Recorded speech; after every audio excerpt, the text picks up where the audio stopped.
All right, so the Knicks lost last night. Series tied at 1 game apiece, and really what I wanted to do is just kind of riff and go on a little checklist just to see who really is to blame most for last night's loss. And let's just start with number one. Usually it's worst to best in terms of 10-1, but no, we're just starting number one. Tom Thibodeau, just quite possibly the most insulting offensive game plan I have ever seen. Just insulting to not just the fans, but also just basketball in general.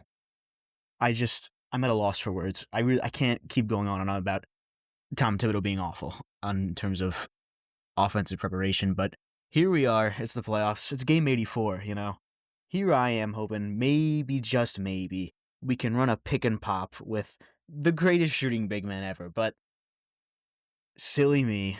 No, we can't. Number two on my checklist for reasons why we lost is also Tom Thibodeau, by the way. He's pretty much reasons 1 through about, let's call it 6. Just, I know I just talked about it, but I really can't get over it. I really can't. Just the entire second half is just straight Brunson go cook. It's just embarrassing. You're on national television. This is your job. You couldn't come up with anything else. Nothing. And then after the game, you go on about the biggest problem was the rebounding. If the biggest problem is the rebounding, then maybe, just maybe, we could take the 6'4" power forward that does not provide anything on offense out of the game and bring in another 7-footer. Maybe we could do that, but, can't. I guess we can't. No, Josh Hart is better at rebounding than Mitch Robinson, apparently. So, that's just the tip of the iceberg with Tom Thibodeau today. And it could be less bad if, once again, we tried something, but we didn't. It's game 84. We've done the same exact thing from game 1 of the preseason to game 2 of the playoffs. Nothing has changed. Not a single new look, not a single new thing we're trying. The only reason we played double big in game 1 was because Josh Hart was in foul trouble. It's not because he's trying anything. It's because circumstances dictate that he literally has to try something else. He's never doing it out of just, hey, maybe we could try this. Maybe this would be a good idea. No. He does not try anything. The number 2 reason we lost that is not Tom Thibodeau, I unfortunately am going to have to say Josh Hart, just because he's still not shooting the ball. He's just not shooting the ball. I mean, once again, for like the 6th time I've ever said this, it's not on Josh Hart. He's not the kind of player where you need to play him 40 minutes. He's not that good, okay?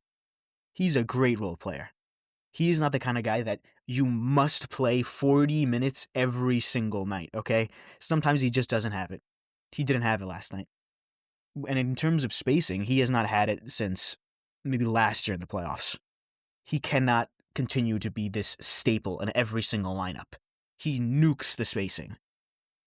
Every time down the floor on offense, you have to run a guard-guard screen with Brunson handling the ball and Hart being the screener, because guess what?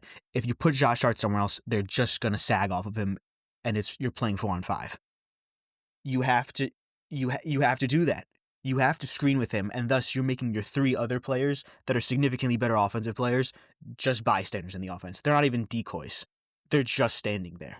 They know the defense knows they're not doing anything. And again, it's not Josh Hart's fault. He's just a limited player. But once again, going back to good old friend Tom Thibodeau, he just views him too highly. I don't understand it. If rebounding is your thing, I don't understand why you don't play double big. Next reason, Jalen Brunson. He did have 37. However, you have to look to pass the ball more. Multiple times, Cat flashed wide open in the 4th quarter, and he wanted to play hero ball, And in terms of the free throws, it's like, people are acting like this guy's Osama bin Laden on Twitter. Like, oh my god, dude. Okay, he's 6 foot tall. Obviously, he's going to try to draw free throws, okay? 6'6" SGA tries to draw free throws. 6'7" Luka tries to draw free throws. Everyone is going to try to draw free throws. It's not surprising in the slightest, okay? Matter of fact, hot take here. We should be foul baiting more, actually. Okay, please get me as many high percentage looks. I want more free throws. Okay, he makes them at like a 90% clip. Why would I not want him to foul bait more? Like people online be like, how could Knicks fans like that? I love foul baiting. Okay, more free throws. Yes, please. I want as many high percentage looks as possible. Okay, please more free throws. Now, next, following Jalen Brunson, I guess I'm talking about Mikal Bridges, but I don't really think we should be getting all that mad at him. Yeah, you wish he made those threes late game, but he was really the only reason you weren't getting absolutely destroyed in the first half. He kept us afloat with some good mid-range creation, and he played good defense. Obviously, you wish he made those threes, but I mean, you iced the guy out entirely in the second half. I don't think you could really be all that surprised when he doesn't make the rhythm threes. Like, he just stood there the entire half on offense. At a certain point, you have to look inwards at the fact that you are not maximizing the players. You are not keeping them in rhythm. You just have him stand there. Final starter we're going to talk about because OG just didn't have it. I don't know. Karl Anthony Towns, God bless his heart. You did not give him a single look in the fourth quarter. If you were just going to have him stand there, you could have just kept Julius Randle and Dante, or you could have just kept Dante and traded Julius for a more available big man. I don't fathom how the most basic play in basketball, you could give a PS5 controller to a 10-year-old, and in about 5 minutes, he's going to figure out, hey, pick and pop works a lot with this guy because he can shoot it. Don't you think the 67-year-old could figure out, maybe I should run pick and pop with this guy, the greatest shooting big man literally ever? Guess not. But maybe that's just above his pay grade. Maybe he's just, too hard-nosed, okay? How about we post him up as he is being guarded with Tobias Harris? No, I can't do that. It's just unfathomable. You trade pretty much, not the remaining assets you have, but a good portion of the assets you have left for Karl Anthony Towns, and you just have him stand there. I don't have any words. I'm stuttering because I can't think of anything to say. I don't get it. I don't. It's not like he's giving you anything on defense, okay? And again, the people that watch basketball through social media can be like, 10 points, oh, this guy sucks. His last shot was with 5 minutes left in the third quarter. How do you not run a single thing for him in the last 17 minutes of a game?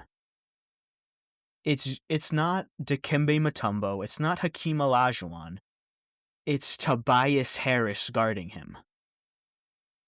I mean, this is high school. One of your best players has a mismatch. Give him the ball. This is not just on Tom Thibodeau. Jalen Brunson could have passed the ball, yeah. But the fact that your offense is just so reliant on guard screens because you refuse to take out Josh Hart, that your second best player gets iced out like this is, I have no words. I don't understand it. I don't get it. We are running such an ape-brained offense, and I'm really running out of synonyms to describe stupid. I don't get it. I just don't. To top it all off, you play your bench a combined 20 minutes. You ran Brunson out there for 44, Hart out there for 40, OG 42, Mikal 38. Cat only played 33, so good job there, but you play your guys that many minutes by a team you outseed by 3, you won 8 more games than in the regular season, and you lose the game. On a night where they shoot 6 for 27 from 3, 22%, and you lose the game. Just nothing is being optimized here. It falls squarely on the shoulders of one guy, and, quite frankly, at this point, we're in a win-win situation, okay? Either we figure it out and we adjust, we play double big, we play Josh Hart less, the lineups that are going good, you keep them out there, the lineups that aren't working, you stop it, Brunson decides to pass more, all that stuff. Best case scenarios, OG, better game defensively on Cade. Best case scenario in literally everything. Guess what? We win the series. Okay, cool. Worst case scenario, you do nothing, you lose the series. At the very least, we get a win because Tom Thibodeau is getting fired quicker than I don't even know. He's getting fired quicker than the time the Grizzlies said, Dylan Brooks, you're coming back under no circumstances. Literally the day after the game, Tom Thibodeau is on the unemployment line. That is really the only positives I can take away from this game. Again, hopefully you can just adjust. Hopefully you can get serious and win the series in 5 because the Pistons, they are a good team, but the team we have here is just, if you even maximize this roster, not even to its fullest capability, to like a 50th percentile outcome, we would be up 2 games to nothing, and neither game would have even been close.